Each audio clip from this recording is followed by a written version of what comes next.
un gusto ante todo.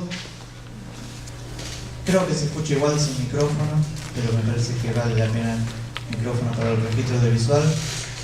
Primero y ante todo, un gusto, como digo siempre. Gracias María Aparecida, gracias Ana Luisa. Venimos caminando desde hace algunos años juntos, ¿bien? Comprometiéndonos en el marco de la relación de las instituciones, con todo eso lo que conlleva en los distintos lugares que tuvimos, tanto en Colombia, en Maimará, ¿bien? Y el año que viene en Puerto Alegre. Dicen, y vuelvo a decir como lo dije ayer, hay que decir las palabras para que sucedan, ¿no? Y en ese marco me parece que la 7ª jornada de Rodolfo Kusch no solo convoca a la secuencia, sino a la magnitud, a la calidad, ¿no?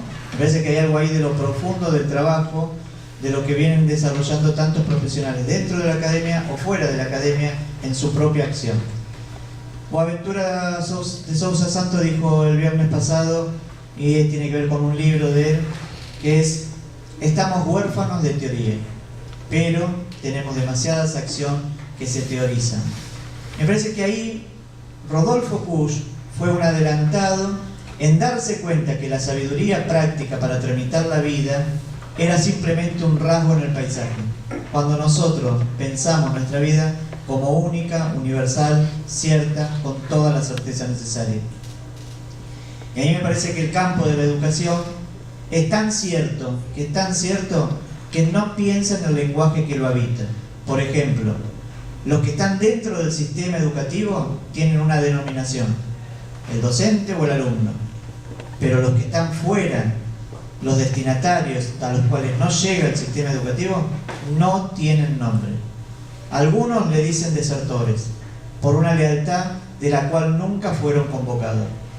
Y por otro lado, si uno mira el lenguaje del sistema educativo, los que no van al sistema educativo, los que transitan y no concurren todas las veces a las clases, se quedan libres. ¿Por qué? Porque es la definición: quedó libre el alumno. Uno de los objetivos de la educación es generar personas libres. Ahora, es increíble que en el lenguaje que usamos, el objetivo de la educación es que no vayan a las clases para quedar libres. Los que van a las clases, ¿en qué quedarán? Obligados. ¿Cómo? Obligados. Sí. Es interesantísimo la construcción del lenguaje, en su etimología y en todas el ropaje. Yo estoy usando esa palabra. Me parece que en el ropaje que usamos no nos damos cuenta de lo que estamos usando. ¿Y por qué? Porque ya naturalizamos el lenguaje. Y en eso que naturalizamos tiene que ver, por un lado, con una hegemonía de poder que evidentemente se transita en lo económico, en lo político, en lo social y en la historia, que evidentemente dice Rodolfo Kusch que es la pequeña historia de los últimos 500 años. Ahora, si nos pensamos de otra manera, la forma de tramitar la vida sería distinta.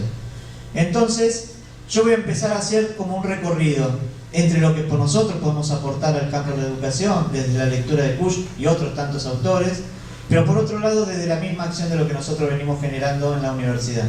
Pues me parece que en las acciones que nosotros vamos haciendo, sin darnos cuenta, vamos creando una teoría, que no es nuestra, sino que es de una comunidad de una manera diferente, con uno de sus rasgos a partir de Rodolfo Kusch. Algo que hicimos en la universidad fue, a partir de los programas y la bibliografía netamente eurocéntrica, crear el aporte de otros pensadores, más que nada americanos. Y los que estuvieron en la inauguración o los que estuvieron el viernes pasado con Boaventura, siempre vengo a insistir, nadie se escapa de su sombra. Sí, nosotros podemos aportar. ¿Qué palabra aportar? Nosotros no venimos a competir, no venimos a resistir, venimos a aportar. Pero me parece que, como dice la canción, en la sombra tenemos que estar atentos, ¿no? Hay que estar muy atento en el marco de no quedar ingenuo, atrapado en el lenguaje, atrapado en la relación vincular con el otro, porque no es otra cosa la lógica de la dominación que es entristecer al otro, es oscurecer al otro. Ahora, si yo tengo una sombra, pero tengo esa capacidad también de luz y sombra constantemente de lo que somos, nos hacemos cargo de nuestra mochila. Y en eso, evidentemente, se conoce para vivir y no por el puro hecho de conocer. Y en eso los aportes de pensadores americanos, Santiago Castro Gómez en Colombia, José Santo en Chile, otros tantos, Silvia Rivera Cusicanqui, Rita Segato ayer, digo, tuvimos una fiesta, una celebración, digo, y eso tiene que ver con siempre valorar lo que está del otro lado y nunca asumirnos de lo que es nuestra condición. Y nuestra condición es netamente comunitaria.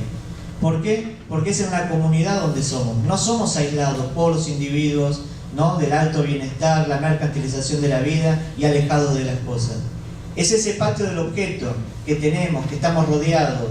Lo que decía ayer Rita, creamos un concepto, pero ese concepto tiene que tramitar, tiene que ser útil, tiene que ser atractivo, tiene que ser significativo. Nosotros le ponemos un concepto a la acción, pero esa acción en el campo educativo limita la potencia del otro. ¿Por qué? Porque si el otro solamente lo usa como campo de reiteración, lo único que está diciendo son las palabras del otro y no puede enunciar su propio horizonte cultural. Todos nos arraigamos en algún horizonte cultural y ese horizonte es netamente simbólico. Por eso el programa se genera en toda una reivindicación del pensamiento de Rodolfo Puig. Yo, que lo descubrí simplemente en el 2008, en el seminario que daba Carlos Puig, me di cuenta que en cada una de sus oraciones dejó un proyecto de investigación pendiente, que en cada una de sus oraciones le discute a los máximos pensadores universales. Era un exigente y estricto pensador, pero con un fundamento fuerte de cada uno de esos pensadores universales. Y me parece que lo que hace ahí es no jugar con una lógica, que es la lógica de la contradicción, sino jugar con una lógica que para las matemáticas hace más de 100 años se denomina lógica paraconsistente. Muchas gracias, Carlos. La idea de Puig es la convivencia. No es un tema de tensión, de antagonismo y de superación. Es un tema de convivencia en un territorio. No es un tema de tolerancia. La tolerancia no es otra cosa que una astucia de la razón para disipar la ansiedad de uno sobre el concepto o el precepto que tiene el otro. El tema es, siempre hay un otro que nos puede imponer. El colonialismo, el imperio, siempre hay un otro. Ahora, ¿qué hacemos con eso? ¿Cómo vivimos la vida más allá de esa lógica de imposición? Siempre es una lógica que aporta el psicoanálisis, que es estar con pero fuera de. Si en el aula, el dispositivo áulico, que evidentemente necesita recrearse, puede estar caduco, pero es un ámbito de ceremonia, es una forma ritual de conmemorar la vida del aula. La posibilidad de la escucha, la palabra. Todos somos una mínima condición de toda la humanidad. Ahora, necesitamos sí o sí una posibilidad de que eso ritual tenga un horizonte. Me parece que ahí es un ámbito de convivencia. Y ese ámbito de convivencia tiene que ver no con la tolerancia, sino con otra posibilidad de un escenario común, que evidentemente está dado por el diálogo. Y ahí nosotros no solo hicimos la jornada de Rodolfo Puig, estamos por la 7ª, vamos por la 8ª, para el año que viene, y recuerdan que en Colombia yo anuncié que íbamos a estar este año acá, el próximo año en Porto Alegre, el otro año nos volvemos a Maimará, que es en el año 20, el 21 es en Salvador de Bahía y el 22 se conmemora 100 años del nacimiento de Rodolfo Puig, que vamos a hacer en la ciudad de Buenos Aires. Bien, ahí lo unimos a un congreso interdisciplinar y ese congreso interdisciplinar tenía que ver con es el gran problema del peronismo, es la gran debate que tenemos con el peronismo, y es el mismo problema que tiene Evo y que también tienen los cholets, los famosos cholets, que también es, ¿no? Cuando uno empieza a cambiar sus modos de vida, esto que es, yo pienso que el desarrollo, por ahí uno le podría agregar el desarrollo humano humanizado, que ese es el otro tema en el que uno podría debatir, pero no podemos negar que todos queremos tener, y ahí hay que pensar con Puig esta idea de tener qué son los objetos, que muchas veces no pueden ser los enemigos, porque también están los deseos. Yo creo que en todo esto me parece que Puig eso también lo tenía ahí, pensar que somos seres deseantes y no somos solamente esta cosa encuadrada.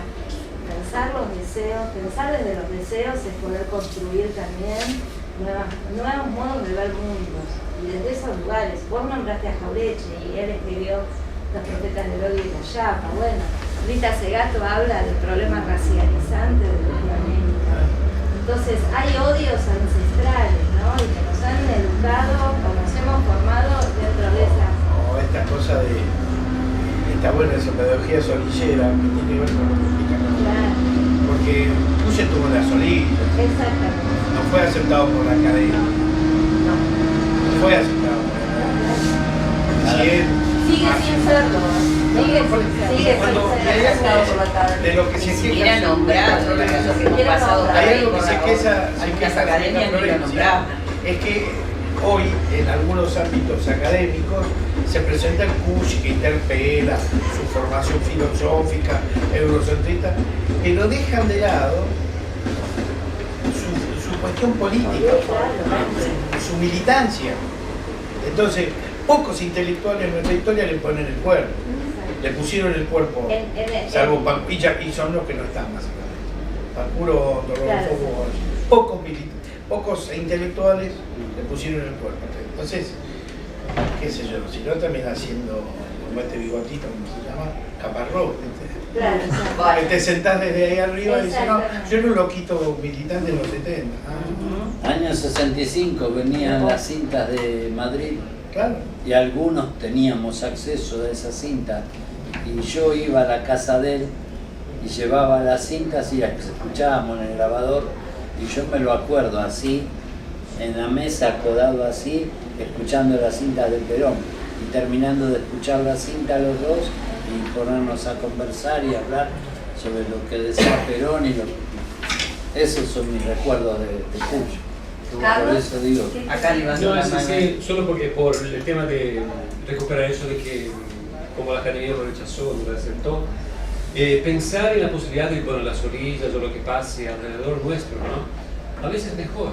Porque, o sea, ¿qué quiere decir que no se haya aceptado o sí se haya aceptado? Porque al fin y al cabo, y yo en nuestro caso, sobre todo en esos contextos de las jornadas de Puch, ¿no? Con Pepe y con algunos y algunas compañeras que hablábamos de eso, tal vez incluso por todo eso que hemos compartido, vivido y aprendido en esas jornadas, tal vez una manera de agradecimiento sea no hacer con el pensamiento de Puch ni con nadie que lo está formando lo mismo que hemos estado haciendo durante siglos, es decir, entrar, aceptarle a Puch a este ser genérico, abstracto de la academia, que lo hacemos entre todas y todos, que no hay ese ser abstracto, son elecciones nuestras. ¿Quiénes elegimos para la bibliografía de nuestros cursos? ¿Cómo lo abordamos? Porque tomarle a Puch del mismo modo que hemos históricamente tomado en los espacios de formación, es decir, tomar un par de categorías y salir caminando por el mundo donde pego la etiqueta, es repetir exactamente lo mismo, olvidar precisamente el proceso. Cómo se ancla de verdad, cómo se vive, de hecho, el tema de la escucha y el tema en esos procesos pedagógicos, porque, y estamos hablando incluso de esa experiencia reciente que se ha vivido en Brasil, es decir, recién ahora parece que hay un sector de nuestros países que se ha dado cuenta de que hay un montón de gente que hemos dejado de olvidar. Por poner un ejemplo bien concreto, se lamenta ahora, después de la victoria de Bolsonaro, estamos a punto de perder muchos derechos. Y en esta frase se olvida de que hay un sector expresivo de la población que jamás tuvo acceso a esos derechos. Entonces, y eso es un buen termómetro para saber por dónde nos movemos. Entonces, yo creo que pensar desde Puch involucra eso. Entonces, qué bien que pese a todo no haya entrado a la academia, porque si no hubiera entrado en el rol, el abordaje que se le hubiera dado de su trabajo, no sería muy diferente a lo que hemos estado haciendo históricamente, que nos trajo precisamente muchos de los problemas que tenemos. Eso por un lado. Por otro, cómo a veces nos quedamos atrapados en esas trampas que se construyen sobre el espacio de formación. Seguimos aferrados a la noción de disciplina, interdisciplina y transdisciplina. Es difícil pensar fuera de disciplina, pensar lo multireferencial, por ejemplo, por poner un ejemplo concreto. Y lo otro, el aporte del texto escrito, cómo estamos ahí en esa trampa de que, aún trabajando con pensamiento ancestral, indígena, afro, que sea gitano, seguimos atrapados en el texto, o sea, logos, ¿no? Es una vuelta que habría que encontrar, y de hecho, si logramos movilizar la sensibilidad nuestra para salir de esa trampa, ahí podemos de verdad dar un paso considerable. Habrá que inventar otros logos. No inventar, pero la cultura popular los tiene. Por ejemplo, Claro. El diálogo. Uno viaja en el tren y están los chicos rapeando, aunque traigan melodías de otro lugar, y bueno, y expresan algo y la gente lo escucha y hay montones de expresiones. Yo creo, el tema de la fagocitación, no, es mío, o sea, mi visión con respecto a la fagocitación, no es que tenemos que empezar a fagocitar, hay ciertas cosas que se han fagocitado. ¿Sí? Si uno hace un análisis sobre eso va a encontrar que nosotros en cierta medida lo hemos procesado en nuestro intelecto, en nuestro cuerpo, no somos europeos, ese es el gran problema. Y no hay, una de las cosas me parece, cuando dijiste vos alerta, creo que Kusch pone una alerta, y eso es lo más importante, prestarle atención a ciertas cosas que nosotros damos por naturalizadas, ¿no?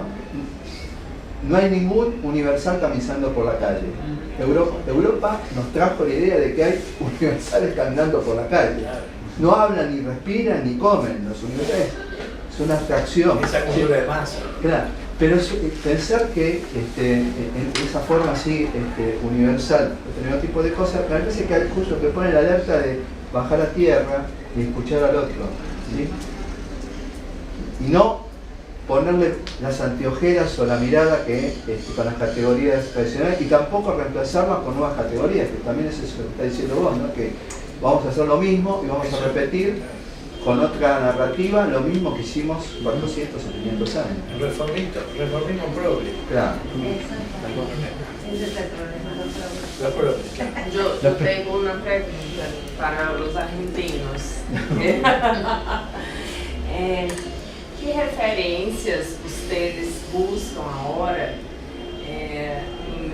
para tentar fazer o que Kusch fez desse distanciamento, alargamento, né, político, espiritual, corporal e semente nesse sentido de nutrir o pensamento? Assim explico. Lá em sul do Brasil, nós buscamos as aldeias indígenas, Guarani e Caigangue. É para nós este lugar geocultural que nos ajuda a produzir símbolos, significados libertadores, transformadores, que não são capitalistas, referências reais e ao mesmo tempo simbólicas. Né? E fiquei pensando para cá, para a Argentina, que lugares são esses? Que paisagens? Como vocês têm pensado o significado de tudo isso? Yo creo que habría como dos, creo, a ver, otros argentinos, como dos que por algo también Kusch los tomó a los dos. Sí. La referencia indígena y la referencia de la cultura popular. La clase media. Clase media. Sí, o el cabecita negra. No, eso para mí la cultura, digamos, esa relación justamente pues no hay tanta evidencia directa de un grupo, una población indígena, porque estamos pensando acá en Buenos Aires, Santa Fe, bueno, otras ciudades. Brasil está por ahí más acentuado eso, digamos.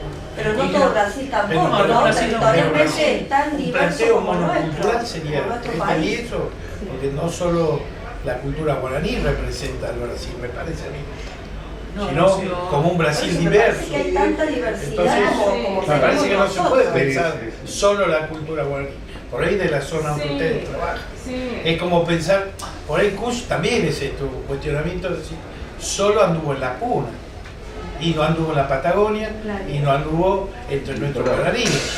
Entonces, es decir, también me parece que es peligroso generalizar. Yo voy a ¿Hay que esclarecer. cerrar? ¿Eh? Ah, no, pensé que... Observador no participante. Está bien, está bien. Llegué tarde y no sabía dónde meterme. Como entiendo castellano, me metí. Gracias. Minha pergunta não é no sentido de idealização, nem de essência, nem de homogeneidade, não. Sim. É porque para nós outros tem sido essencial contactar, estar nas aldeias guarani, para refazer nosso pensamento, como diálogo. ¿Visto? Hay algo del mito que nos está convocando. Y el mito tiene que ver con una forma de tramitar la vida. El otro día a Boaventura de Sousa Santos yo le decía que él habla de una línea, de lo que es visible y lo que no está. Pero la diferencia con Rodolfo Kusch es que él se queda en una tensión de antagonismo. Para Rodolfo Kusch, esa línea no es de antagonismo, sino que los que están en forma visible, en la certeza, tramitan la vida de una manera, en su cosmovisión. Los que están abajo de esa línea, los no visibles, tramitan la vida de otra. ¿Por qué? Porque ¿de qué manera se ve? En el ritual, en el mito y en la forma de conjugar la vida. Mientras los que son visibles se amparan en el lazo social de la culpa como institucionalidad de la fe, los que están abajo creen en el conjuro, dice Rodolfo Kusch. ¿Por qué? Porque es el conjuro, una forma de reunirnos, porque puede ser adverso, evidentemente, los próximos escenarios. No nos juntamos después, nos juntamos antes. ¿Bien? Ahí está la diferencia de entender la educación, no como una reiteración que aburre, que solamente hace acopio, que simplemente hace esquema de conocimiento para poder pasar, sino entender la educación como un espacio ritual, donde el mito está presente para que cada uno, desde su sabiduría, que no es lo que dice Raziel, sabiduría universal, sino desde su sabiduría situada, local, sentida y netamente emotiva, pueda hacer diferencia. Porque de última la educación no es otra cosa que conjugar lo igual y lo diferente de otra manera. Mientras que todo el campo de la modernidad lo único que hizo fue pensar lo diferente para hacerlo igual. Y tenemos que animarnos a pensar todo lo diferente, no como igual, sino como una cosmovisión necesaria donde todo pueda haber diferencia. Es distinto que el todo incorpore algo. No incorpora nada el todo. En el todo, lo distinto mueve ese todo para hacer algo diferente. Si lo explico de una manera más simple, es siempre pensar que lo diferente no es un tema de igual, sino que lo igual tiene que asumir lo diferente. Yo tengo que tener no la tolerancia, sino el umbral de diálogo con el otro para que de ahí pueda surgir otra cosa. Desde ya, detrás de todo yo hay un nosotros. Muchas gracias.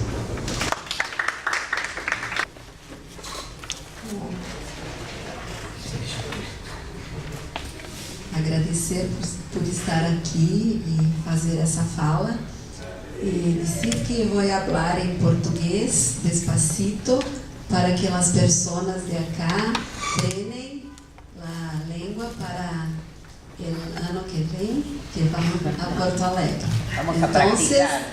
Então, vou falar em português.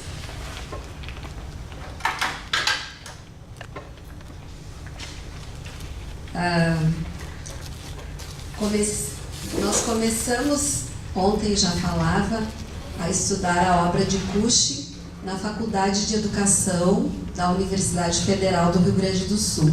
Então, já inscrito num campo de pensamento que envolve a educação nos seus diferentes âmbitos. Isso foi nos anos 90 do século passado. A mim, especialmente, a minha iniciação com a leitura de Kusch se dá quando eu começo a trabalhar como investigadora da educação indígena. E Kusch, que é o grande trabalho assim, que me envolve depois do ano 2000, né, neste século, neste milênio, que é a educação junto ao povo Caigangue e ao povo Guarani. Mais do que conceitos ou aprendizagens teóricas, que são também aprendizagens e produções teóricas, o Rodolfo Kusch foi uma possibilidade de construir um posicionamento, uma postura que podemos chamar também uma postura metodológica, uma postura teórico-metodológica, ou que eu coloquei aqui, um posicionamento ético, político, teórico, metodológico, diante das situações que a gente vive na educação, no nosso caso, e que ontem achei tão linda um relato daquela pessoa que foi aluna do Kusch e junto com outras pessoas falaram da pedagogia do amor, da pedagogia da ternura, e que Cushi, enquanto professor, desenvolvia isso em suas aulas. Eu acho que essa é uma busca que eu comecei a pensar desde ontem, que me acompanha, que é de construir espaços para a minha convivência, para o meu trabalho na Faculdade de Educação, com alunos e alunas que eu convivo, um espaço que seja pautado pela pedagogia do amor, pela pedagogia do afeto, pela pedagogia da ternura. Porém, hoje eu quero falar sobre a educação indígena, assim, rapidamente, colocando o que está no título do meu trabalho, que é O Querer e o Não Querer Escola entre os Mbiá-Guarani, uma lógica da negação. Então, assim, a leitura do Cushi sempre foi uma preparação ou uma organização desse posicionamento para um diálogo que eu prezo muito nessa minha trajetória, que é com os coletivos indígenas e com os coletivos Guarani, que eu vou falar aqui. Estão me compreendendo? Posso continuar falando assim? Numa primeira etapa desse trabalho com os indígenas, a convivência, esse conviver que também Cushi nos fala de como precisa ter uma disposição para essa convivência, ela se deu nos territórios indígenas. Eu continuo indo, mas na época era a minha visita, era o meu trabalho, era a minha imersão junto aos coletivos Guarani, principalmente Guarani. E desde 2008 para cá, essa convivência está se dando também dentro da universidade, porque a nossa universidade criou uma política de ingresso e de permanência de estudantes indígenas. E desde 2013, estudantes indígenas estão ingressando no programa de pós-graduação e tornando-se também pesquisadores, investigadores de sua cultura. Isso eu acho muito importante, porque não precisam ler Cushi, né, os estudantes indígenas, para ter toda essa postura que Cushi vai nos falando no seu livro, porque são a própria expressão do pensamento de Cushi, quer dizer, o pensamento de Cushi é a própria expressão do modo de vida e do jeito dos indígenas se colocarem diante do mundo. Bom, falar um pouco então da escola, da escola dos Mbiá-Guarani. Eu comecei a frequentar a escola, os territórios Guarani, em 2001, 2002. Eu e Ana fizemos muito juntas esse conviver, mas em 2002 eu fui interpelada por um cacique, que é o representante político, assim, o chefe político de uma comunidade, para ajudar essa comunidade a pensar a escola. Diferente da maioria dos mais de 300 povos indígenas do Brasil, que já tem escola desde muito tempo, primeiro como uma ação missionária, depois como uma ação do Estado brasileiro, depois da Constituição de 1988, como já contemplando uma perspectiva autoral dos indígenas nas suas escolas. Porém, os Mbiá-Guarani não aderiram a esse projeto de educação escolar num primeiro momento. Ficaram muito desconfiados da escola e são até hoje, que eu acho que esse é um ponto de resistência e resistência, ao negarem essa escola. Porém, eles também sentem a necessidade de aprender conhecimentos que permita uma relação intercultural e não diria uma relação intercultural porque não há uma preparação desde o nosso campo, desde o nosso mundo, desde a nossa sociedade em geral, não nos preparamos para fazer esse diálogo. Mas os Mbiá-Guarani precisavam, eles precisam lutar pela terra, eles precisam lutar por políticas públicas e precisam, então, desses conhecimentos de história, de geografia, de matemática e, principalmente, a língua portuguesa e a escrita na língua portuguesa. Então, isso seria o papel da escola numa aldeia guarani. Quando começam a discutir escola, fazem isso com muita seriedade e envolvendo as suas comunidades. Eu quero mostrar para vocês um trabalho específico que começamos em 2003 e agora, nesses 2 últimos meses, eu estou retomando com uma comunidade chamada Tecoá Anhenteguá, que fica próximo a Porto Alegre e que foi a primeira escola que me procurou querendo que a universidade fosse uma parceira, fosse alguém que fosse uma instituição, como eles dizem, aliada para discutir a educação escolar e implantar essa escola, essa tão temida, desejada e amada e negada escola. Então eu trouxe esse desenho feito por um professor guarani que fez no quadro negro, como se diz quadro negro? Quadro para escrever. Pizarrão. Fazíamos seminários na comunidade, envolvendo toda a comunidade, para discutir como seria essa escola. E num destes seminários, o professor desenhou no pizarrão esse desenho, onde mostra o estar Mbiá-Guarani e o ser da sociedade não indígena, que eles chamam de Juruá, na sua língua.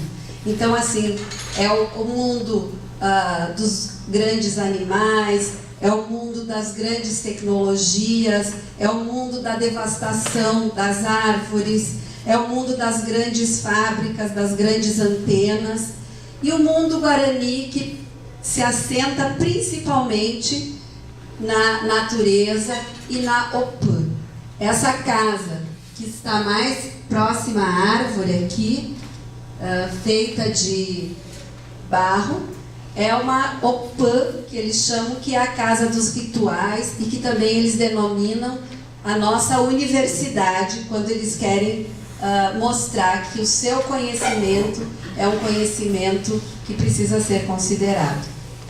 Então, a escola, ela está na fronteira, que é um outro conceito bem importante para a gente compreender a escola indígena em qualquer cultura, porque ela se encontra exatamente na fronteira entre o mundo indígena e o mundo não indígena. Quando começamos a falar de escola, o cacique José Cirilo falou, deixa eu achar aqui a falar, Guarani tem o seu sistema de educação, não é separado, está tudo junto, tem Alpã e se ensina tudo junto.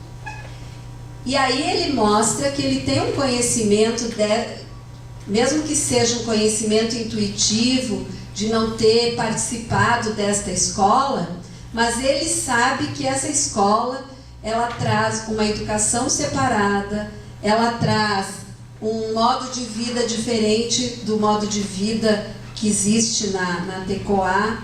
Ele sabe que existe possibilidade de um impacto muito grande. E ele diz que a escola, junto com os ensinamentos que eles estão buscando, ela traz também uma caixa preta.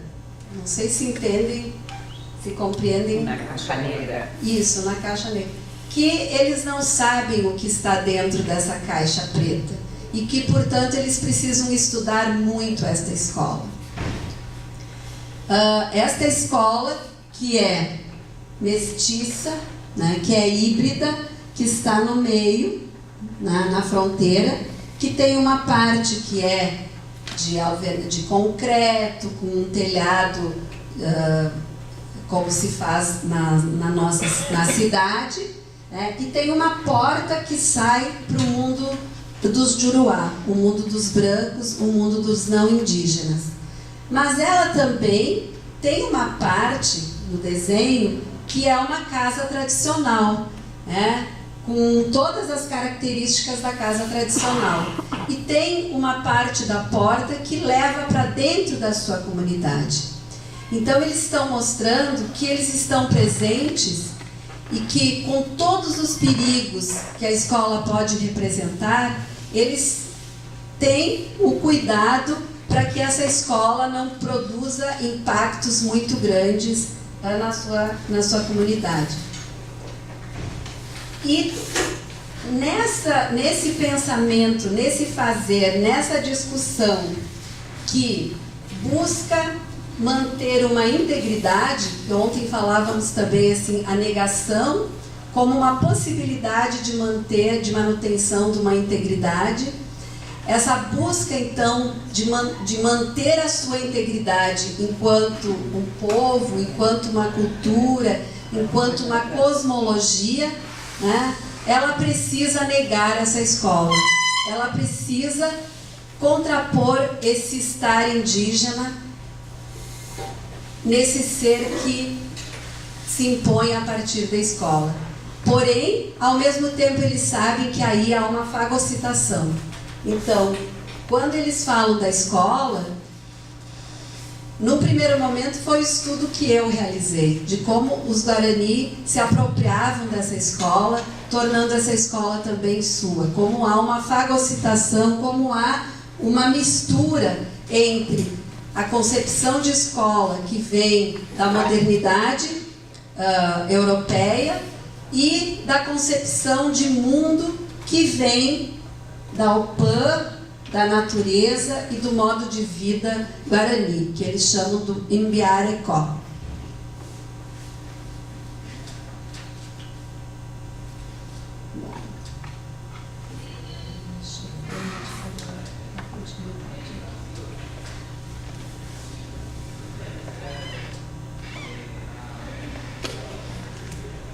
Já falei da caixa preta.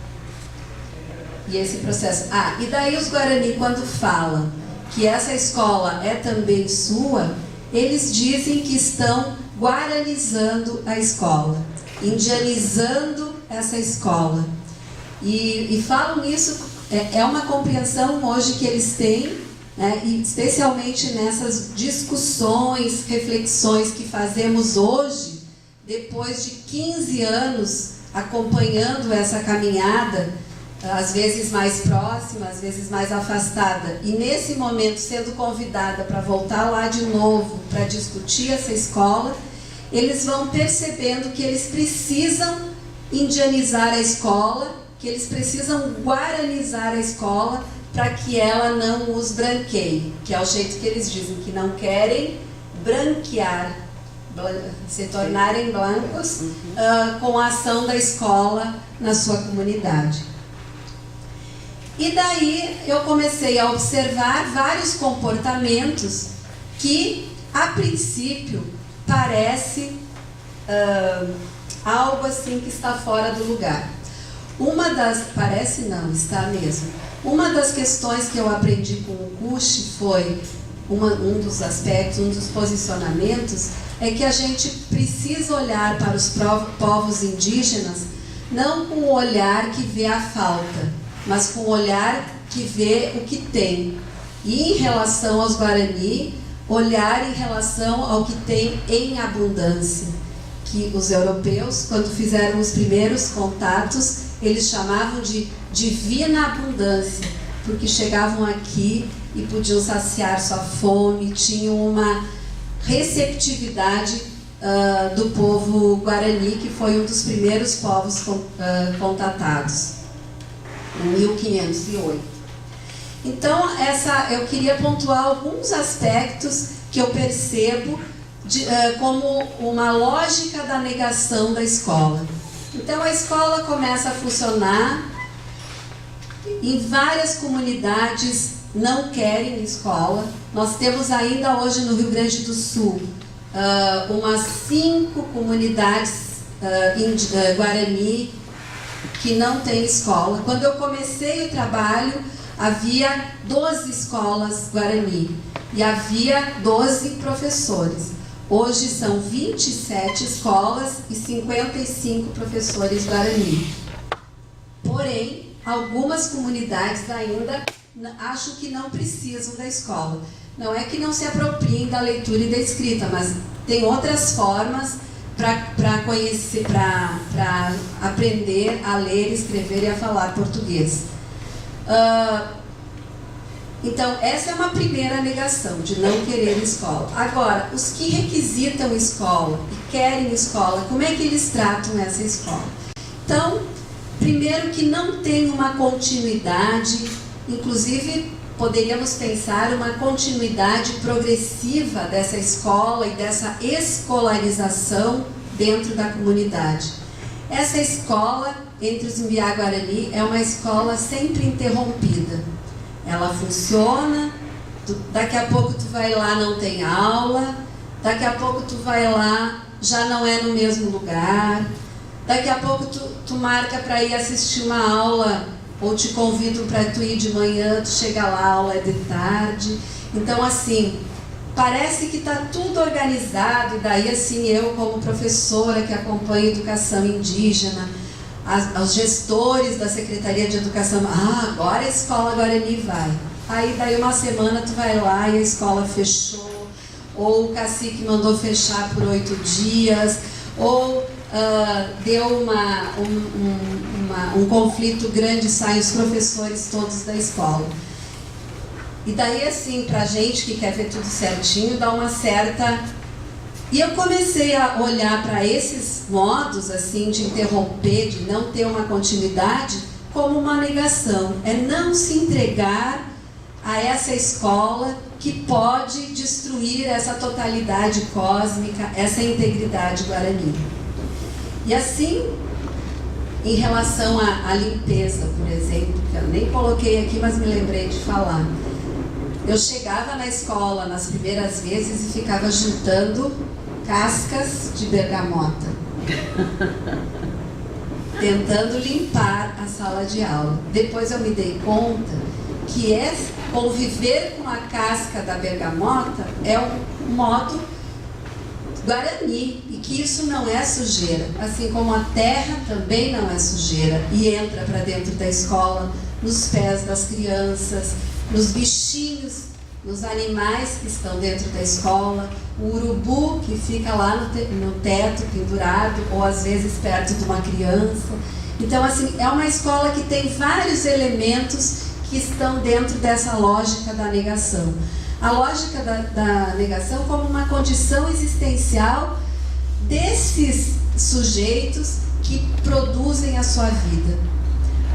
Outro exemplo, estou cuidando aqui para ir finalizando, vou dar alguns exemplos, é com a contratação de professores. Há uma prática na Secretaria de Educação de contratar os professores e estes ficarem muito satisfeitos porque começam a receber um salário, começam a atuar na escola, mas daqui a pouco os professores Guarani saem da escola, abandonam o seu contrato de professor e a escola fica sem professor e tu pergunta por que tu não está mais sendo professor?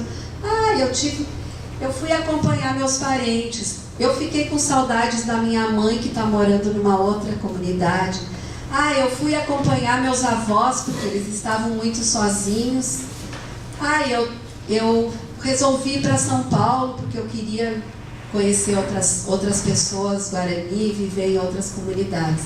Então aí a gente começa a perceber desencontros, desentendimentos, incompreensões entre o modo de ser Guarani e o modo de estar Guarani, o modo de ser eurocêntrico, ocidental, que a escola impõe para aquela escola, para aquele mundo escolar.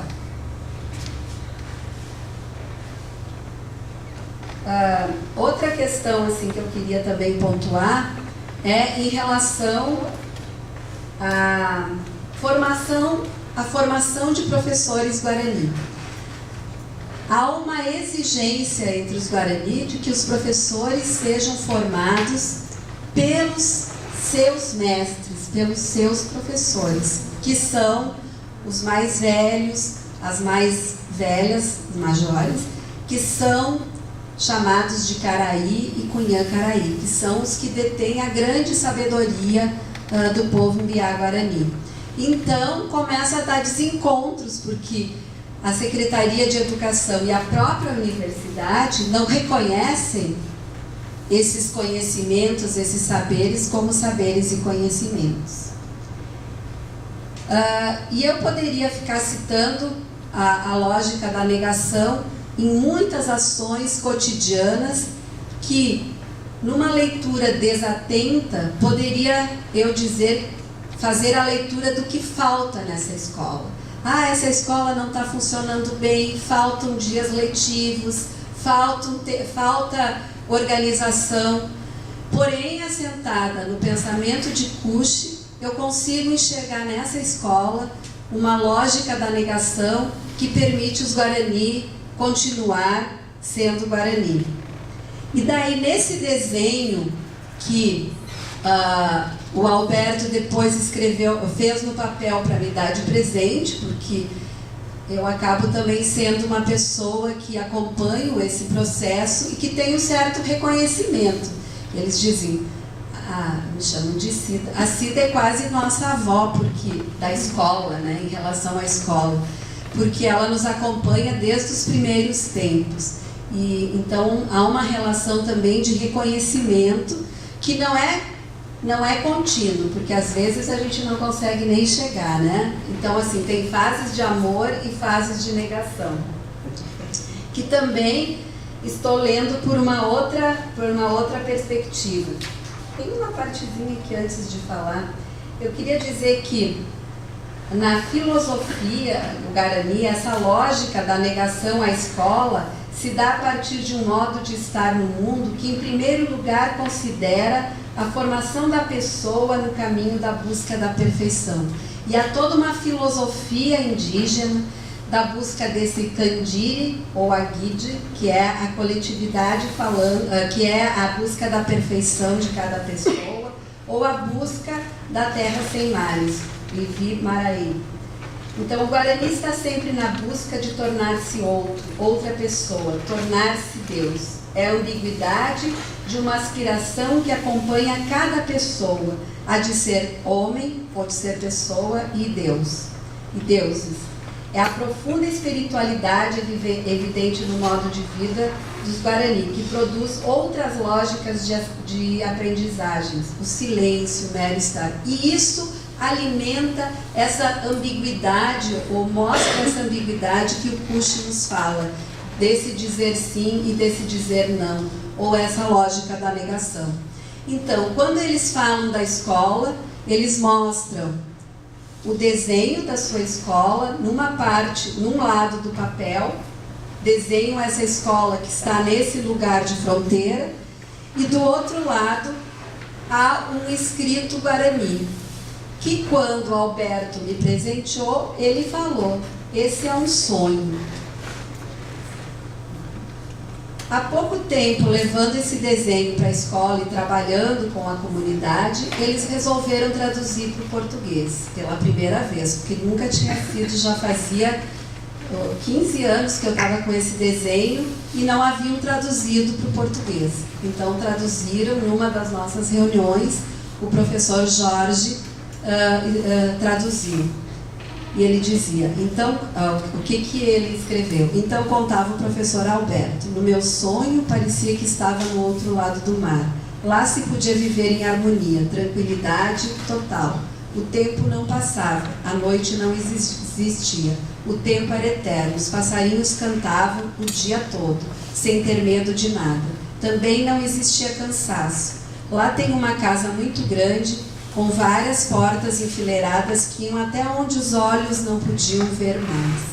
Em uma porta, acima de um sino que tocava Quaraí Imbite Javé, quando o sol está a pino. O sol que é este astro sagrado para os Guarani.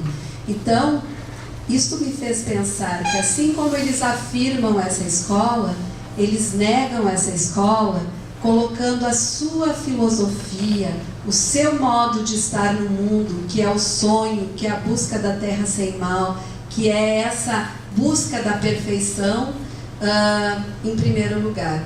Então é nesse sentido assim que daria para desenvolver por horas assim essa filosofia, mas eu queria trazer assim como um anúncio do meu diálogo com os Guarani, mediado por Rodolfo Kusch. Bom, pessoal, bom dia. Eu vou falar como me sinto bem, às vezes português, às vezes portunhol, enfim, eu estou aprendendo, navegando com todos. É uma alegria estar com Passar, com Cida, mais uma jornada. A minha primeira jornada dele curso foi cá. No ano 14. Isso. E vinha muitas pessoas do Rio Grande do Sul, né? Então, estávamos encantados com tudo, como uma descoberta. Sim. Sim.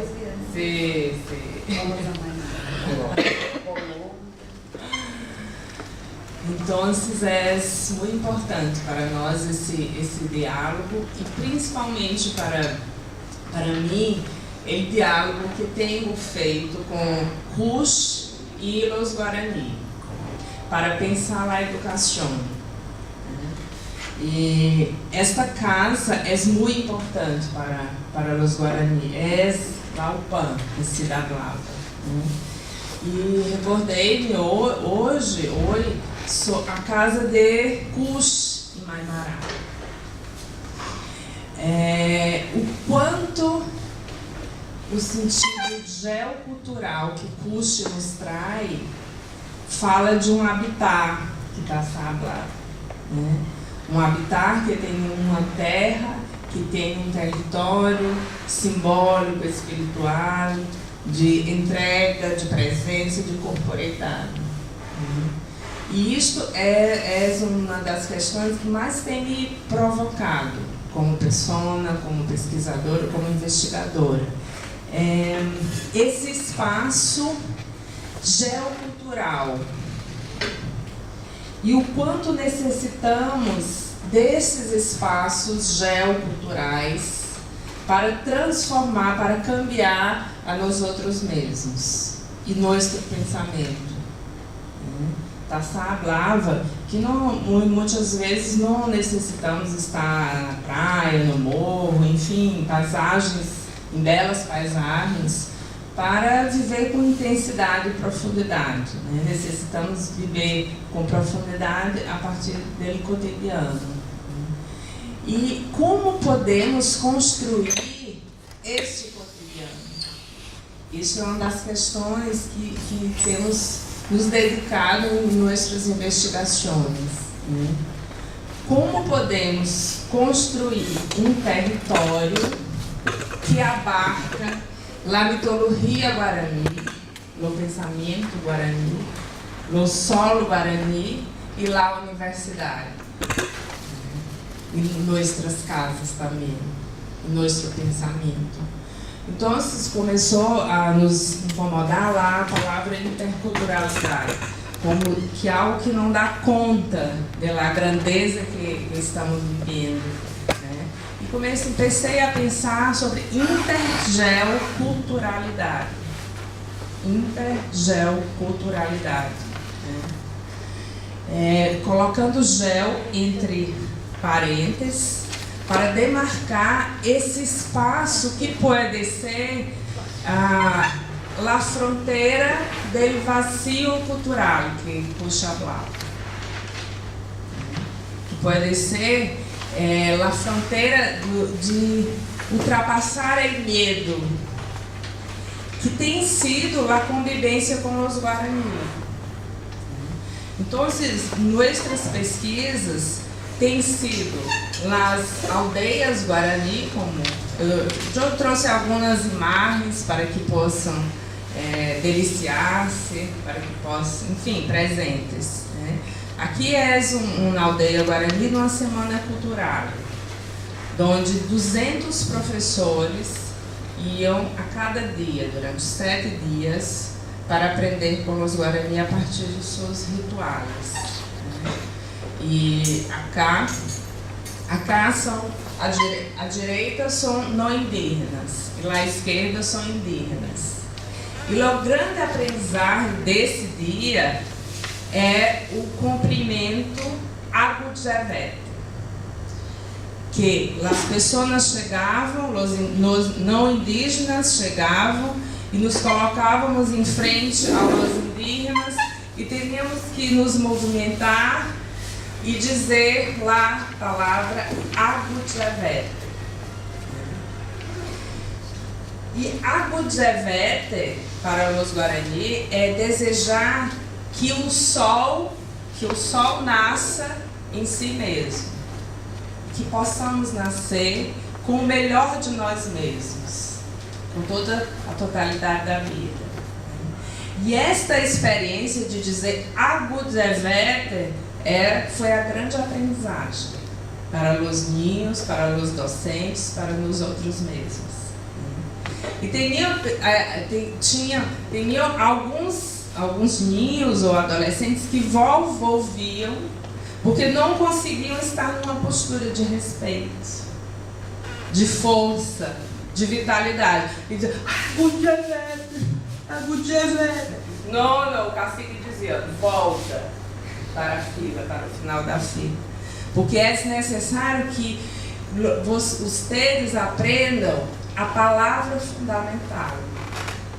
Que a palavra seja a experiência profunda do que cada um sente. Que cada um possa falar sua palavra.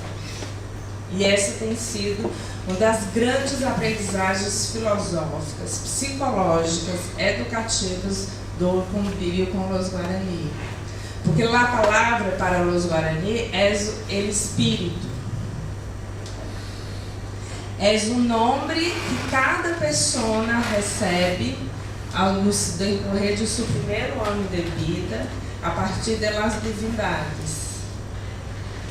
É o encontro da matéria com o espírito.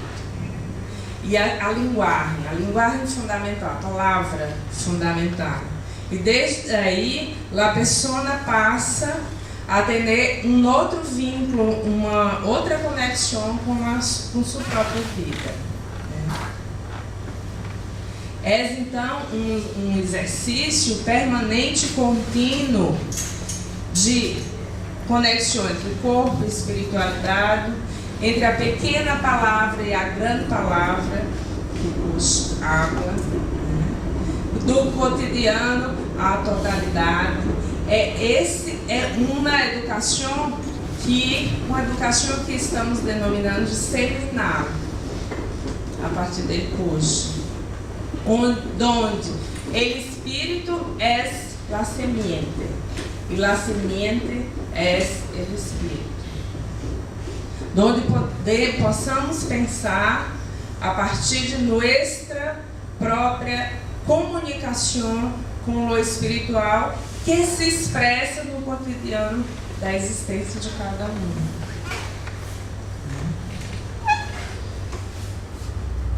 Num caminho metodológico, num caminho de tensão fenomenológico existencial que Push nos apresenta, no Estar Sendo, de pesquisa colaborativa, pesquisa participante, círculos de cultura de Paulo Freire e etnografia, no qual construímos juntos, nos outros e nos Guarani, o tempo todo. Desde escritos, desde pensamento, desde estranhamentos geoculturais, uma vontade enorme de estar separado, muitas vezes, outras vezes um desejo enorme de estar junto.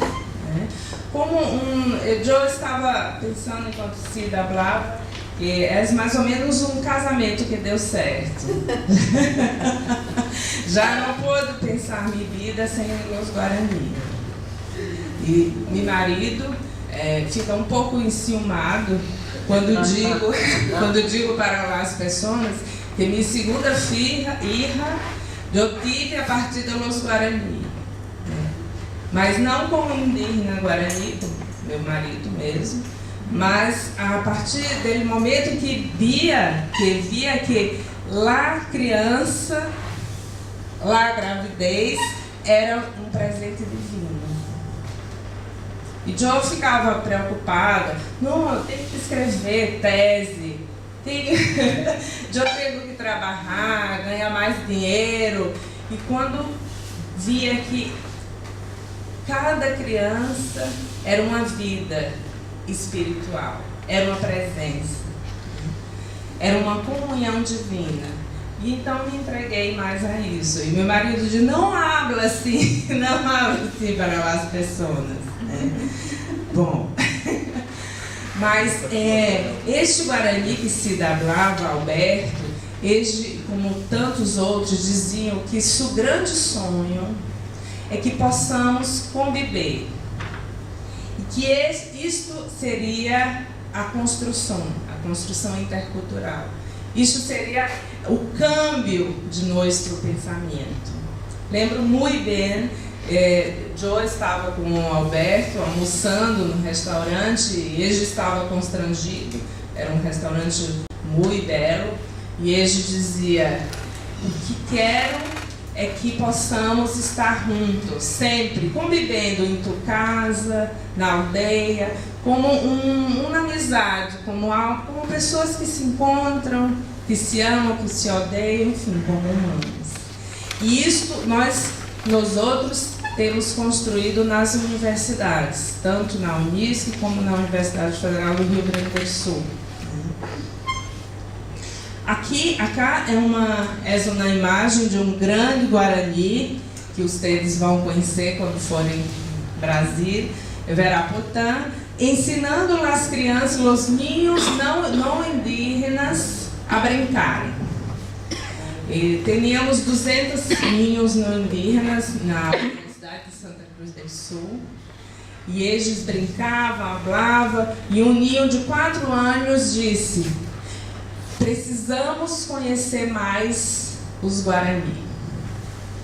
Então, é uma educação que vai acontecendo a partir dessa reflexão profunda, dessa semente, desse gel, desse solo, que vamos aprendendo a habitar nesta relação contínua, de estar na universidade, de estar na aldeia.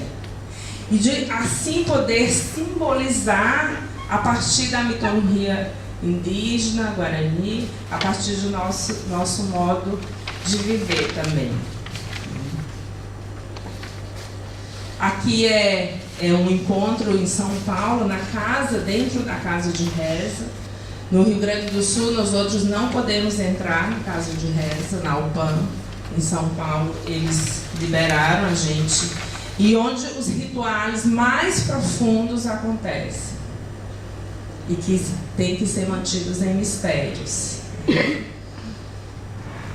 Aqui existem momentos que estamos construindo, escrevendo livros, traduzindo na própria aldeia, no computador, né? onde tem alunos não indígenas, escrevendo um livro que passamos 3 anos construindo, e é um livro bilíngue que foi lançado para as escolas Guarani e não Guarani. Aqui estamos dançando, os Guarani estão ensinando-nos a dançar numa aldeia em Santa Maria, né? Nossa aprendizagem intergeocultural passa pela corporeidade também.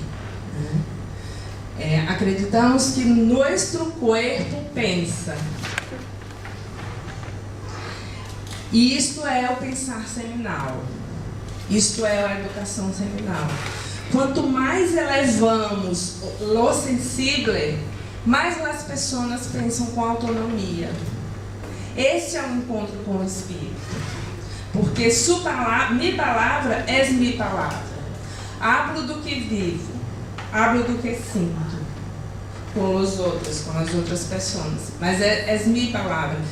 Isto eu aprendi com os Guarani. E sou eternamente grata por poder sentir que enquanto pessoa não indígena, eu posso falar a partir de mim mesmo. Porque sempre quis isso, sempre busquei isso. E só com os Guarani senti a força mitológica, a força corporal do que isso significa.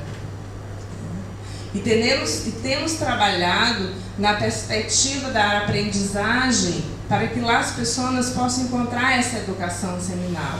Os docentes da educação básica, os docentes da universidade, estudantes de pós-grado, estudantes da educação básica também. É como enfrentar a oposição, que muitas vezes são abissais nesta comunicação que estabelecemos com a sombra indígena, com aquilo que negamos. Eu tenho pensado sobre o casal mítico que funda a existência de Nuestra América. O pai europeu que raptou a mulher indígena e que proibiu que ella hablasse sua própria linguagem. A mulher indígena dava de mamar, dava amor, carinho, mas não podia falar sua própria língua. E esta mulher é o arquétipo materno de Nuestra América. Tenho acreditado nisso. E que é muito importante que possamos afirmar, perder a vergonha de assumir esse arquétipo como nosso. Essa mulher que negamos, essa mulher indígena que dá o peito, que dá o leite, mas que não pensa. Ontem, quando eu ouvi a Rita, pensava muito sobre isso. Que é tão forte que sempre nos perguntamos por que a violência sempre volta. É algo que está numa dimensão muito arcaica. Que temos percebido que para pensar a educação, para rever os nossos conceitos e ações e posturas diante do mundo, necessitamos entrar nesse mundo mais mitológico. É um mundo que é simbólico e que não acessamos por uma via da racionalidade, porque é mais restrito. O racional que tanto idolatramos é mais restrito, não nos deixa entrar em contato, nos relacionar com aspectos simbólicos, afetivos, de um outro nível de pensamento, que o sonho permite, que o afeto permite, que o mito permite, que os rituais afirmam essa possibilidade.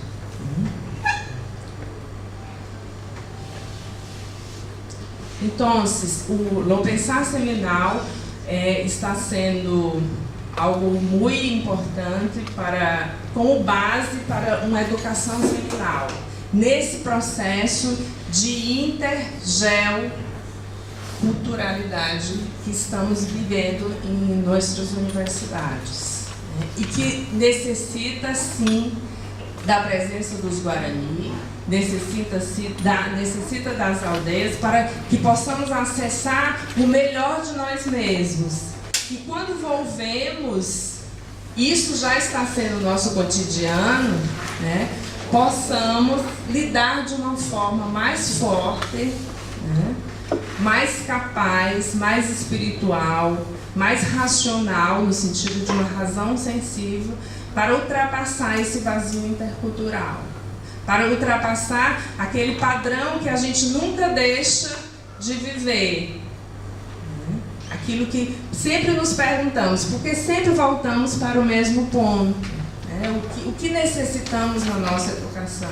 O que necessitamos como fonte de nossas aprendizagens? Creio a partir de Jung, também que temos estudado, de Jung, que cada pessoa tem um mito pessoal. E que na educação podemos trabalhar para que cada ninho, cada docente possa encontrar seu mito pessoal. E mito personal necessita de mitos, necessita de histórias, necessita de imaginação, para que o real seja pura imaginação. E para que a imaginação seja o real. Para que não precisemos ficar literalizados na incapacidade de criar, de sonhar e de se diferenciar frente à nossa existência.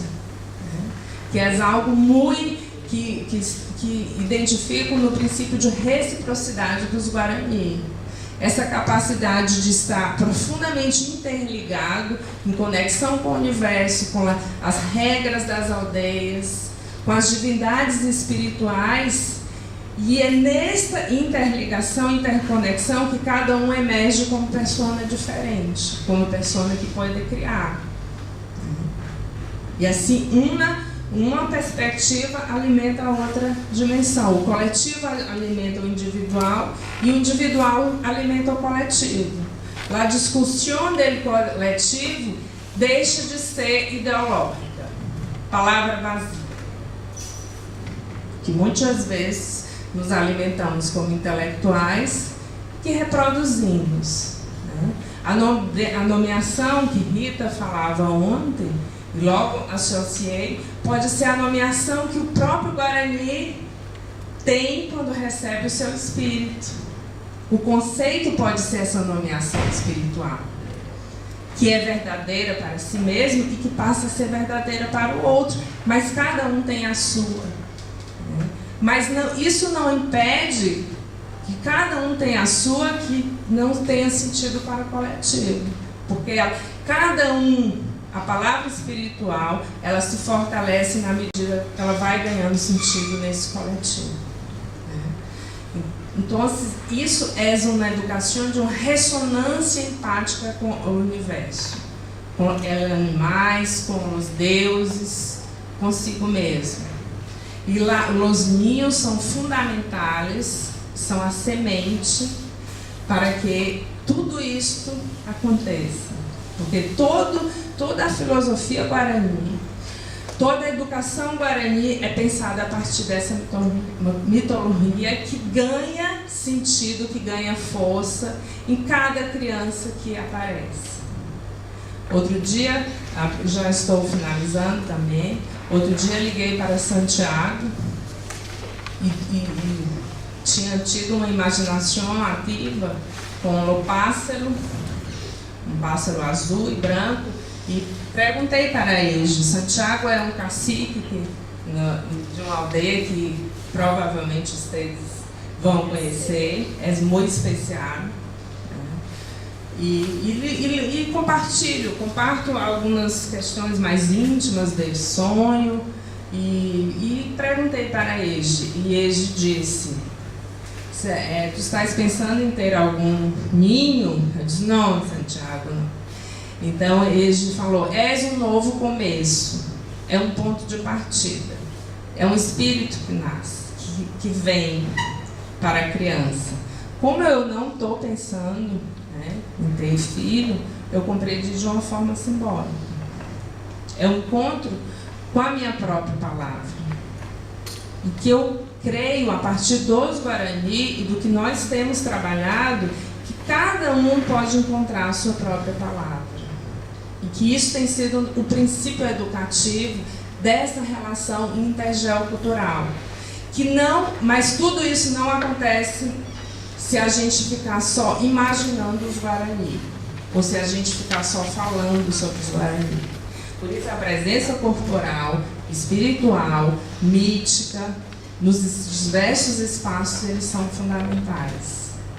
Para que possamos aprender na educação a pensar a partir de imagens, a romper a ignorância de nós mesmos, que traz tanto sofrimento, que traz tanta literalização, redução de nossa capacidade, né? De estar no mundo, de estar com a gente mesmo, de estar com o universo.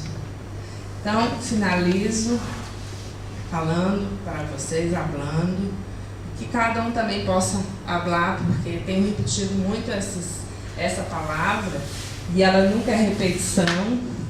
Então, nesse sentido, gostaria de finalizar para que possamos conversar, pedir para que a gente possa levantar.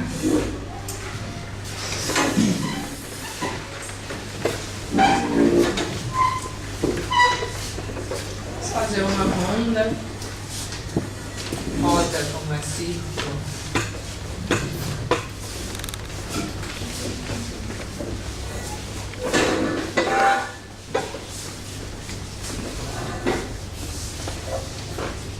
E essa palavra que muitos Guarani têm nos ensinado das mais diversas formas, que o Verapotã tem aprofundado bastante nos nossos encontros, é Agudjavete, né? Que quer dizer Agudjavete, desejar que a gente desperte como a flor, que o melhor de nós mesmos desperte, que a gente possa nascer com o sol a cada dia e lembrar que em cada cotidiano, em cada sombra, em cada dificuldade, né, o sol nasce todos os dias. Então eu queria convidar agora que a gente possa primeiro aprender a palavra, todos repetindo, Agudjavete. Agudjavete. E que a gente possa senti-la e nesse momento desejar para a gente, como ato educativo. Agudjavete. Todos. Agudjavete.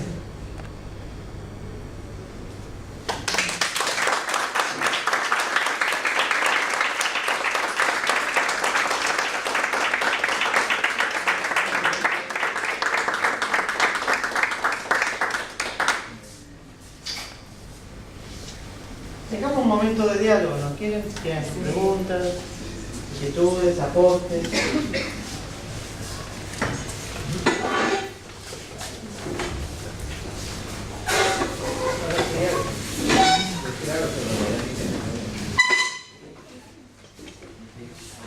Bueno, yo llegué tarde, no escuché la mayor parte de la ponencia de ella, pero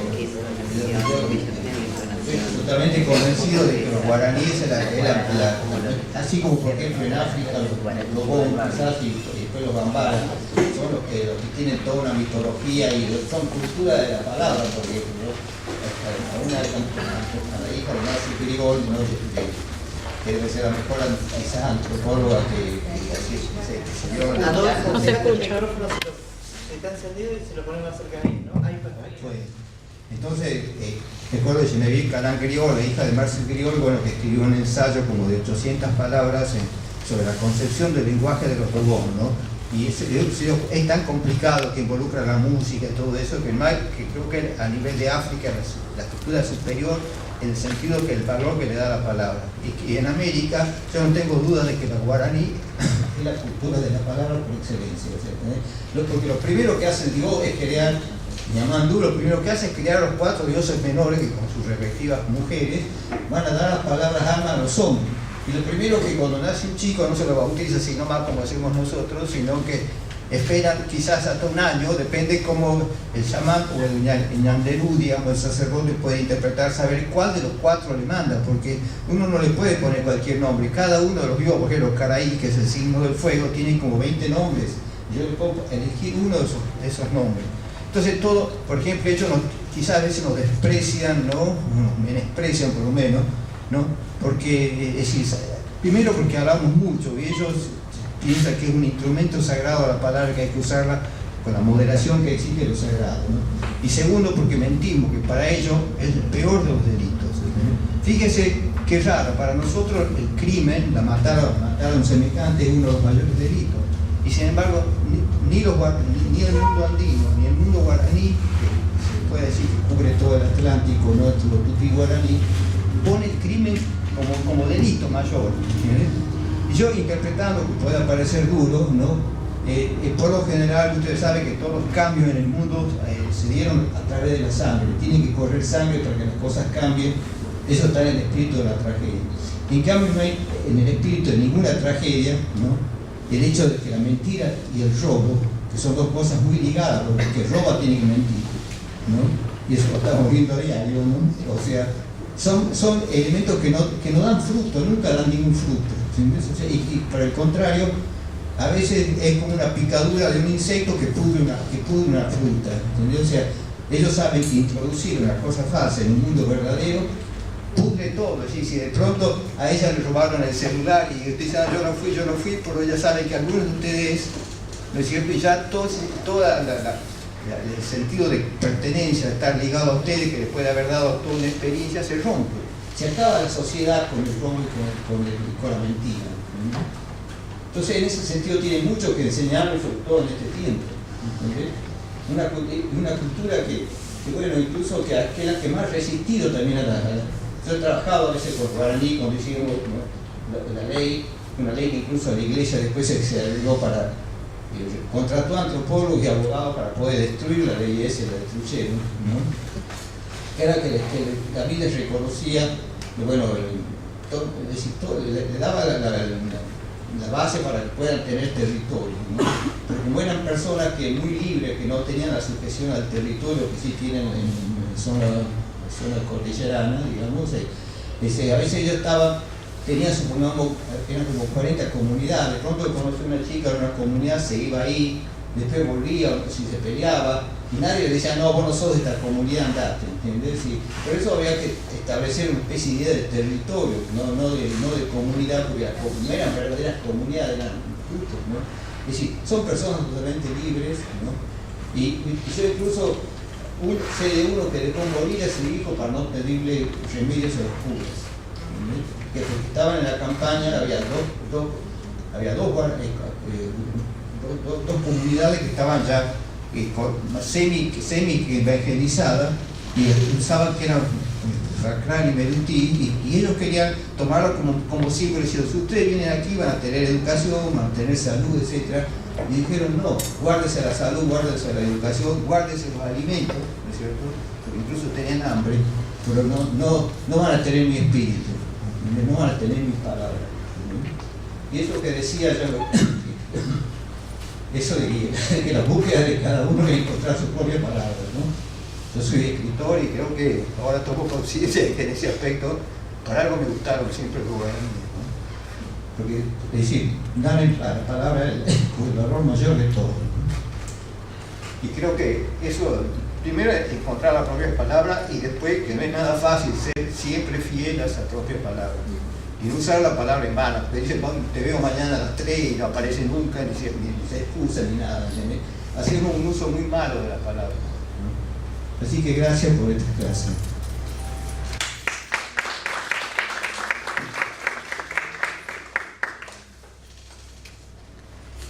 Sí.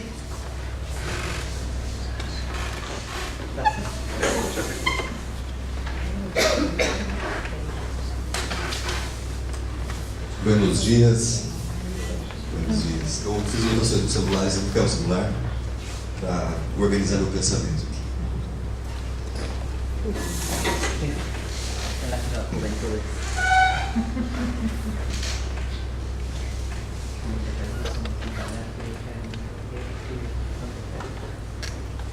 Bom, eu falo a partir de Brasília, vim como diretor do Brado.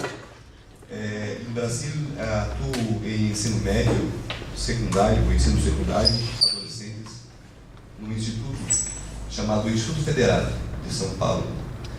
E tenho um trabalho com os adolescentes e nos aproximamos de CUSH através do CUDEM, num evento que tivemos em Uruguai, em 2013, e ele me ajudou a pensar um pouco a questão da ética, a ética de si e a ética do outro. Como nos localizarmos nessa tensão, cuidar de si ou cuidar do outro. E o CUDEM, na ocasião, ele resolveu a questão com o estar sendo do CUSH.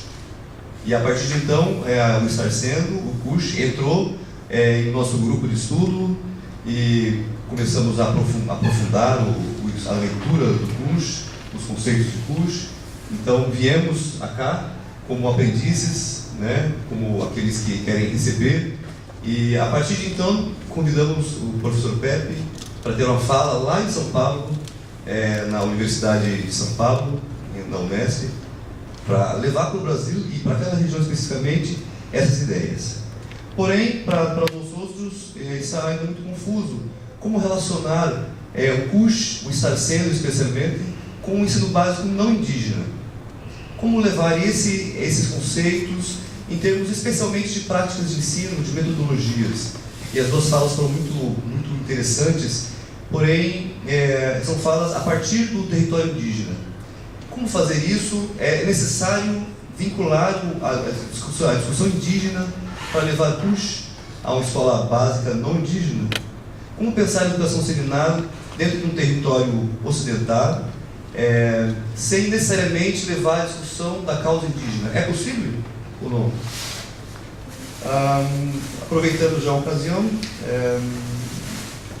essa preocupa a Pepe, as paisagens educativas, que perdemos a sua fala, infelizmente. Como pensar isso também na escola básica não indígena? Como fazer essa ponte? Não é? E um comentário muito interessante, me parece que a espiritualidade é mais espiritual quando nós corporificamos ela, né? É um movimento bem interessante, né? Normalmente a gente tem uma dicotomia, uma divisão do corpo e do espírito. Aquilo que é do espírito não faz parte do corpo, né? E aí o Cush ajuda a pensar que quanto mais corporificados, mais espiritualizados. Isso é interessante também.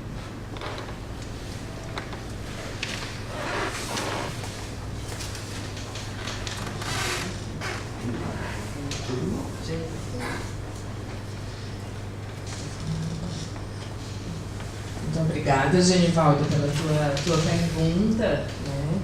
E essa questão de como trabalhar com os não indígenas é justamente o que a gente tem feito.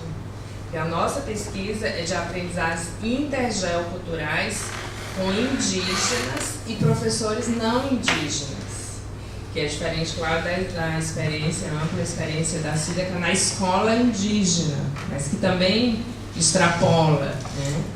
E o que a gente tem visto é justamente o quanto essa formação, ela precisa ter essa perspectiva vivencial, essa perspectiva geocultural, porque a gente faz provocações na universidade com a presença dos Guarani, com as nossas reflexões, grandes seminários com professores, né? Já tivemos seminários com 300 professores, de uma forma contínua. Professores da educação básica não indígena. E o que tem acontecido são alguns professores que têm tido a iniciativa de aprofundar esse conhecimento, indo na aldeia, chamando os Guarani ou a gente para as escolas, né? Tem provocado essa questão dessa palavra mesmo de cada um. Né? Porque a Fátima está fazendo doutorado comigo, justamente a tese dela, o trabalho dela é justamente isso. Como trabalhar numa perspectiva de um conhecimento, de uma relação que passa pela vivência, de uma relação que passa por uma educação que transforma a pessoa para que ela possa acessar determinados conteúdos indígenas e trabalhar na sua escola. Porque só pela via racional, essa racionalidade, esse pensamento que está dissociado da imaginação, do simbólico, a gente vê que as pessoas dificilmente conseguem chegar. Então, uma forma que tem sido fértil, mas também difícil, né? Não é fácil, mas desde que a gente mantenha uma continuidade, é trabalhar por essa via do simbólico e da presença dos mitos e da presença dos indígenas, ou de formas que a gente atualize isso, né? Então, a gente tem experiências de professores que levam os seus estudantes, 40 estudantes pequenos, crianças, para as aldeias, né? Ou de querem começar a trabalhar isso na sua escola. Isso tem sido assim, muito forte. Justamente o trabalho da Fátima, ela está aprofundando isso. Como é que a gente vai fazer a nossa lei lá no Brasil que obriga que os professores trabalhem com o ensino do ensino indígena e afro, mas que não está acontecendo. e que precisa acontecer dessa forma seminal, né? Esse seminal tem sido norteador para a gente. Acho que a Ana respondeu, mas eu só queria dizer duas coisas, que eu imagino que existam outras possibilidades também e que precisamos, Pepe traz aqui, ontem alguém perguntava como era o Cush professor, e algumas pessoas que conheceram o Cush falaram dessa pedagogia do amor que Cush desenvolvia, inclusive trabalhando à noite, e quando seus alunos trabalhadores, por cansaço, dormiam em aula, ele pedia silêncio para que falassem baixinho, para não acordar o colega, porque esse sono que ele estava fazendo era do cansaço do dia e precisava desse respeito e desse amor. Então, assim, eu fiquei imaginando ontem quantas coisas a gente pode desenvolver para as nossas aulas, para a nossa escola, a partir do pensamento do Cush. Mas eu queria também, assim, aproveitar que a Ana expôs isso, que eu acho que o que Cush nos coloca como um desafio importante é esse de reatar o fio da ancestralidade com a América Profunda. Que eu acho que isso é fundamental. E que daí precisamos encontrar caminhos. Nós acreditamos que o caminho é aprender com os próprios Guarani, Caigã e tantos outros povos que estão muito próximos de nós. ¿Por dónde empezar? En nuestra página de Pensar en Movimiento, ¿se escucha? Sí. Hicimos una entrevista a Adriana Puigros. Cuando yo le pregunto qué es la educación, ella dice, primero y ante todo, la educación es uno de los instrumentos de esta guerra civilizatoria de los últimos tantos siglos. No hay que perder ese eje. Digo, acá hay una lucha que tiene que ver con los puros y los impuros que conviven en forma permanente en un territorio. Los que están acá son los indígenas, pero los que están acá son los criollos, pero los que están acá son los extranjeros. Siempre hay una forma de enunciación de la diferencia. Ahora, en ese vacío, cuando no hay nada de la nada, dice Cush, hay tres ejes por los cuales habitamos en el mundo: la caída, la revelación y la salvación.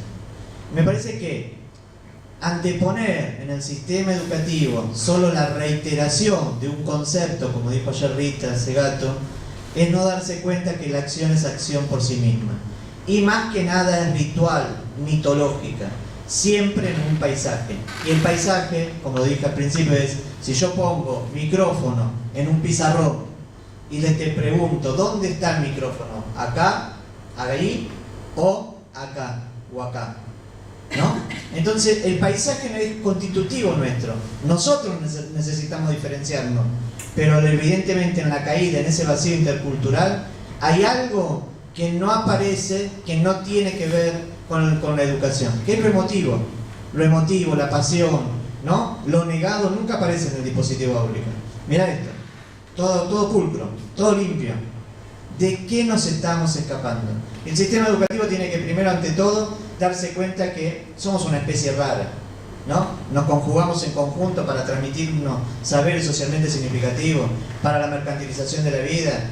Es rarísimo que tenga que ver con la educación bancaria. Hoy en día es mucho más, en todo caso, la educación monetaria, porque en la construcción simbólica ese símbolo está fallido. Yo si acá saco un billete y les digo si lo puedo romper. No tengo mucho billete siempre, pero ahí tengo. ¿Lo rompo? No. ¿Qué me dicen ustedes? No, se lo digo a un niño o a un grupo de 3 años. ¿Lo rompo? Que me va a decir sí. ¿Cómo hacemos los adultos para constituir que un papel es el símbolo del territorio de un sistema monetario que funciona como intercambio? Yo voy al Banco Central de la República Argentina a decir que me den el respaldo de este papel. ¿Qué me dicen? En la cara. Pero hay algo, ellos me van a decir que se desligó de la década del 70 el patrón oro, lo único que me pueden dar es dólar. Ahora, de lo mínimo que me da, yo me voy a Estados Unidos y le pido que me entreguen el respaldo de ese billete de dólar.